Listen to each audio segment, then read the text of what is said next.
Bulletin के आगाज में आपको बताएं कि पंजाब असम्बली के इजलास में बजट पर बहस जारी। हुकूमती रुकन जुल्फ़िकार अली शाह की अपनी हुकूमत पर तनकीद। बजट किताबों को बेसूद करार दे दिया। कहते हैं कि 3 किलो की किताबें घर लेकर गया तो एहसास हुआ इनका कोई फ़ायदा नहीं। बजट बहस इजलास जारी है। हुकूमती रुकन जुल्फ़िकार अली शाह की अपनी ही हुकूमत पर तनकीद और बजट किताबों को बेसूद करार दे दिया। 3 किलो की किताबें घर लेकर गया तो किताबें देखकर एहसास हुआ माल बरदार जानवर था मेरे लिए मीनिंगलेस था। और जुल्फ़िकार अली शाह का ट्रांसपेरेंसी ना रखी तो अपनी मामूलात देखकर जहन काम ही नहीं कर रहा। तो खबर ये है कि पंजाब असम्बली के इजलास में बजट बहस जारी है। हुकूमती रुकन जुल्फ़िकार अली शाह की अपनी हुकूमत पर तनकीद। इसी पर मजीद जानते हैं लियाकत अली से। जी लियाकत। आज बिल्कुल पंजाब असम्बली के इजलास में बजट पर बहस जारी है। आज बहस का आगाज़ जो है नामजद अपोजिशन लीडर मलिक अहमद खान बच्चन ने किया और उसके बाद हुकूमत और अपोजिशन के अरकान की जानब से तकारीर का सिलसिला जारी है। अपनी अपनी बजट की बेहतरी के लिए तजावीज़ दी जा रही हैं। अपने इलाकों के मसाइल से जो है ऐवान में आगाह किया जा रहा है। अपोजिशन लीडर जो है मलिक अहमद खान बच्चन का जो है ऐवान में खिताब करते हुए कहना था कि यहाँ पर जो है वर्किंग वुमेन्स के लिए कोई सहूलियात नहीं दी गई। इसी तरह लेबर क्लास को भी इस बजट में नज़रअंदाज किया गया है। पसमानदा इलाकों के जो फंड्स हैं उनको मेट्रो बस पर लगा दिया गया है और फीकस नौजवानों के लिए सिर्फ 2.75 रुपये जो है वो हर नौजवान के लिए एक बजट रखा गया है और जो कि मजाक के मुतरादिफ है, क्योंकि 20 करोड़ नौजवानों के लिए जो मुख्तस बजट है वो इतना कम है कि उसको देख कर ही मजाक लगता है कि 20 करोड़ रुपया सिर्फ ये रखा गया है। उन्होंने ये भी कहा कि 1 करोड़ 17 लाख जो है अब वो नए वोट जो है वो बानी पीटीआई का बयानिया जो है उसको एक्सेप्ट कर चुके हैं और जो नए वोटर भी बनेंगे वो बानी पीटीआई के साथ खड़े हैं। उन्होंने कहा कि स्किल्ड प्रोग्राम में नौजवानों को आगे लाना चाहिए और हुकूमत पर ऐसे लोग मुसल्लत है जो कि आवाम को रिलीफ देने के लिए तैयार नहीं है। इसी तरह हुकूमती रुकन जो है जुल्फ़िकार शाह उन्होंने भी जो है वो अपनी ही हुकूमत पर तनकीद की और इस बजट को जो है उसने बेसूद करार दिया और कहा कि वो 3 किलो बजट की किताबें जो हैं वो उठाकर घर लेके गए तो ये मीनिंगलेस था उनके लिए, क्योंकि उन्हें एहसास हुआ कि जैसे शायद वो ये किताबें उठाने वाले ही थे। अदरवाइज़ इसमें मालूमात का इतना इसमें फ़्लो था कि कुछ चीज़ समझ में नहीं आ रही थी। उन्होंने कहा कि जहाँ ट्रांसपेरेंसी ना रखनी हो वहाँ पर जो है इतनी मालूमात दे दो ताकि जहन ही काम ना कर सके। उन्होंने कहा कि हम IMF के पास लेटे हुए हैं और जाली बजट है, सांस नहीं आवाम को लेने की मोहलत मिल रही और उन पर जो है मुख्तलिफ जो टैक्सेस जो हैं उनका नफाज किया जा रहा है।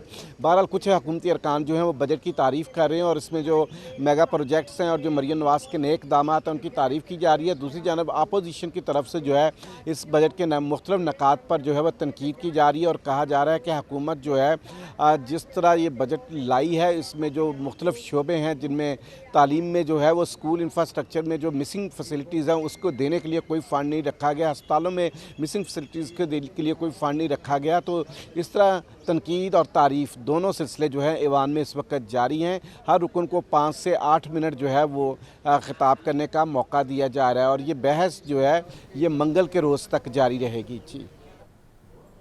शहर लाहौर में निकाह साहब का बड़ा बहरान पैदा करने का खदशा। वासा के डिस्पोजल स्टेशंस को आउटसोर्स करने का इदारों को सिपकी का सामना है। डिस्पोजल स्टेशंस के ठेकों के हवाले से कॉन्ट्रैक्टर्स की अदम दिलचस्पी। मुकर्रर तारीख तक किसी भी कंपनी ने दस्तावेजात जमा नहीं करवाए। इसी पर हमें ज्वाइन किया है ज़ैनुल आबिदीन ने। जी ज़ैन।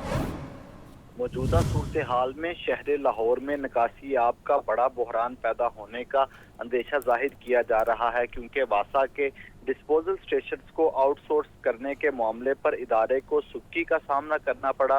वासा ने डिस्पोजल स्टेशंस आउटसोर्स करने पर जो फर्म्स हैं उनसे टेंडर तलब किए, लेकिन किसी भी फर्म की तरफ से जो दस्तावेजात हैं वो मुकर्रर करदा तारीख पर वासा को जमा नहीं करवाई गई। अब वासा ने दोबारा क्वालिफाइड फर्मों को डिस्पोजल स्टेशन का ठेका देने के लिए मदऊ किया है, लेकिन अभी तक किसी भी फर्म की तरफ से जो दस्तावेजात हैं वो जमा नहीं करवाई गई। इस तरह अगर डिस्पोजल स्टेशन को आउटसोर्स नहीं किया जाता तो उसके बाद शहर लाहौर में निकासियात के हवाले से ये एक बड़ा बहरान पैदा होने का अंदेशा है। ज़राए की जानिब से ये बताया गया है कि मौजूदा सूरत हाल में जिस कंपनी के पास डिस्पोजल स्टेशन को चलाने का कॉन्ट्रैक्ट मौजूद है उसकी मुद्दत मियाद मार्च 2024 में खत्म हो जाएगी। तो आइंदा माह और मॉनसून के दौरान डिस्पोजल स्टेशन को चलाने का जिम्मेदार कौन होगा, इंतजामिया इस हवाले से तजब्जुब का शिकार है। वजीर वासा ने दौरे इक़्तिदार में निजी कंपनी प्रोग्रेसिव को ये डिस्पोजल स्टेशन ठेके पर दिए थे और उनको ये जिम्मेदारी दी थी कि इन डिस्पोजल स्टेशन को फाल करने के साथ साथ मशीनरी की हिफाजत और मुरम्मत करना भी उनकी जिम्मेदारी है। अब जब ये 3 साल का जो कॉन्ट्रैक्ट था वो खत्म हो गया तो उसके बाद जब मशीनरी को चेक किया गया तो बेशक मशीनरी इस वक्त खराब हो चुकी है। ज़राए की जानिब से ये बताया गया है कि वासा के मुख्तलिफ कैपेसिटी के 57 वेस्ट वाटर पंप्स तकनीकी खराबियों का शिकार हैं। इसी तरह वासा के डिस्पोजल स्टेशन पर लगे 37 ट्रांसफार्मर भी खस्ता हाल हो चुके हैं। 10 डंप ट्रक, 5 लार्ज और 3 स्मॉल एक्सक्यूवेटर भी तकनीकी खराबी का शिकार हैं। इसके साथ साथ 14 जेटिंग मशीन, 14 सक्शन मशीन और 3 क्रेनें भी तकनीकी खराबियों का शिकार हैं। ठीक है जैन, बहुत शुक्रिया। सेशन अदालत में मनशियात फ़रोग केस की समाअत और मुलजिम को 9 साल कैद और 80,000 रुपये जुर्माने की सज़ा का हुक्म है। एडिशनल सेशन जज जहाज़ेब चट्टा ने केस का फैसला भी सुनाया है। तो अहम तरीन खबर है जिसके हवाले से आपको अपडेट कर रहे हैं। सेशन अदालत में मनशियात फ़रोग केस की समाअत हुई है। इसी पर हमें ज्वाइन किया है नुमान नूर ने। जी नुमान। सेशन अदालत ने मनशियात फ़रोग करने के केस में मुलविस मुलज़िम को सज़ा का हुक्म जारी कर दिया है, जबकि अदालत ने मुलज़िम को 9 साल कैद और 80,000 रुपये जुर्माने की सजा सुनाई है। जबकि एडिशनल सेशन जज जहाज़ेब चट्टा ने इस केस पर फैसला सुनाया। सरकारी वकील assistant district public prosecutor Mohammad Majeed ने मौक़िफ़ अपनाया कि मुलज़िम एहसान मंशियात फ़रोग करने का मकरूह धंधा करता है। इस हवाले से मुलज़िम के खिलाफ शहादतें और गवाहियाँ जो हैं वो अदालत में पेश की गई, जबकि अदालत ने मुलज़िम को जुर्म साबित होने पर सजा का हुक्म जारी कर दिया और मुलज़िम को 9 साल कैद और 80,000 रुपये जुर्माने की सजा सुनाई गई है। जबकि मुलज़िम के खिलाफ थाना कायदे-ए-आज़म इंडस्ट्रियल एरिया में 5 किलो मंशियात बरामदगी का मुकदमा दर्ज था। जी ठीक है नुमान, बहुत शुक्रिया।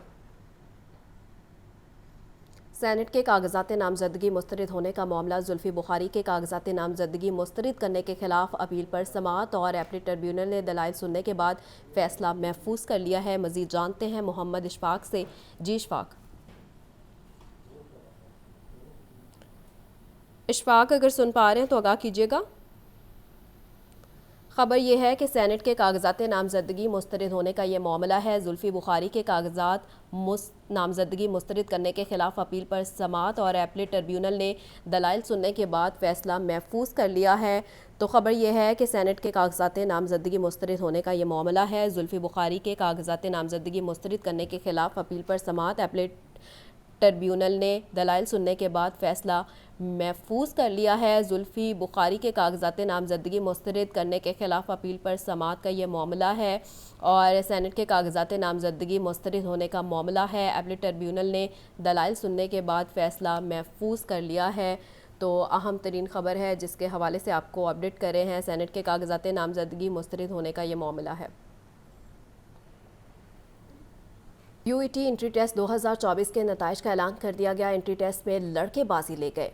मोहम्मद इर्तज़ा जवाद 350 नंबर हासिल करके पहले नंबर पर रहे, जबकि सैफुल्लाह 348 नंबर लेकर दूसरे और उमैस हाशमी 339 नंबर लेकर तीसरे नंबर पर हैं। एंट्री टेस्ट के नताइज यूनिवर्सिटी की वेबसाइट पर शाया कर दिए गए हैं। इसी पर हमें ज्वाइन किया है आतिफ परवेज़ ने। डिटेल्स लेते हैं। जी आतिफ। जी, university of engineering and technology Lahore के ज़ेरे तमाम पंजाब के तमाम सरकारी और निजी इदारों और यूईटी लाहौर से इलाहाशुदा कॉलेजेस में दाखिला बराए BS इंजीनियरिंग और BS इंजीनियरिंग टेक्नोलॉजी के लिए मुश्तरका एंट्री टेस्ट 2024 के नताइज का ऐलान कर दिया गया है। और इन नताइज के मुताबिक जो तलबा है यानी कि लड़कों ने इनमें पोजीशन हासिल की हैं। पहली 3 पोजीशन जो है वो लड़कों के नाम रही। मोहम्मद इर्तज़ा जवाद ने 350 नंबर हासिल करके पहला नंबर हासिल किया, जबकि मोहम्मद सैफुल्लाह 348 नंबरों के साथ दूसरे और मोहम्मद उमैस हाशमी 339 नंबरों के साथ तीसरे नंबर पर रहे। और इन नताइज की तमाम तर तफसीलात यूनिवर्सिटी की वेबसाइट पर भी अपलोड कर दी गई। जी ठीक है आतिफ, बहुत शुक्रिया। यूनिवर्सिटी ऑफ हेल्थ साइंसेज का शफाफियत की जानिब एक और अहम कदम, इम्तिहान के रोज़ ही नताइज का ऐलान कर दिया। MSc के इम्तिहान में 13 उम्मीदवारों ने शिरकत की है, जबकि 4 उम्मीदवार पास जबकि 9 फेल हुए। इम्तिहान के चंद घंटों बाद ही रिजल्ट जारी कर दिया गया। इसी पर हमें ज्वाइन किया है मोहम्मद बिलाल ने। जी बिलाल, अपडेट कीजिएगा। जी बिल्कुल, यूनिवर्सिटी ऑफ हेल्थ साइंसेज की जानिब से आज अपने इम्तिहान के रिजल्ट का जो ऐलान है उसको तेज कर दिया गया है और शफाफियत की जानिब का ये पहला कदम है, जिससे मास्टर ऑफ सर्जरी ENT के फाइनल जो एग्जामिनेशन का इनकाया UHS में किया गया था और इम्तिहान के चंद घंटों बाद ही रिजल्ट जारी कर दिया गया है। MS ENT सेंट्रल इंडक्शन के इम्तिहान में 7 मेडिकल इंस्टीट्यूशन से 13 उम्मीदवारों ने शिरकत की, जिसमें से 4 उम्मीदवार पास जबकि 9 फेल करार हुए हैं। जबकि PGMI लाहौर से रिवाइज स्कीम के तहत MS ENT में 2 में से 1 उम्मीदवार पास हुआ है, जबकि UHS की नई पॉलिसी के तहत जो है ये पोस्ट ग्रेजुएट इम्तिहान का इनकाज यूनिवर्सिटी के अंदर ही किया जा रहा है। और इस हवाले से जो वाइस चांसलर है यूनिवर्सिटी ऑफ हेल्थ साइंसेज के लिए, उनकी जानब से कहा जा रहा है कि इम्तिहानात के म्यार को मज़ीद बेहतर बनाने के लिए शुबा इम्तिहानात की तंजीमें नौ की है और बैनुल अक़वामी इदारों के मॉडल्स और मुकामी हालात को पेश नज़र रखते हुए इम्तिहानी इस्लाहात की गई हैं और शफाफियत का तकाजा है कि इम्तिहानात और नताइज के दरमियान वक्फे को कम अज़ कम रखा जाए। इम्तिहानात शफाफ होंगे तो डिग्रियाँ गैर मुल्कों में भी जो सिक्काबंद होंगी और रिवायत डाल दी है तो कोशिश करेंगे कि इसे जारी भी रखें और MS ENT का रिजल्ट UHS की वेबसाइट पर भी देखा जा सकता है। ठीक है बिलाल, बहुत शुक्रिया।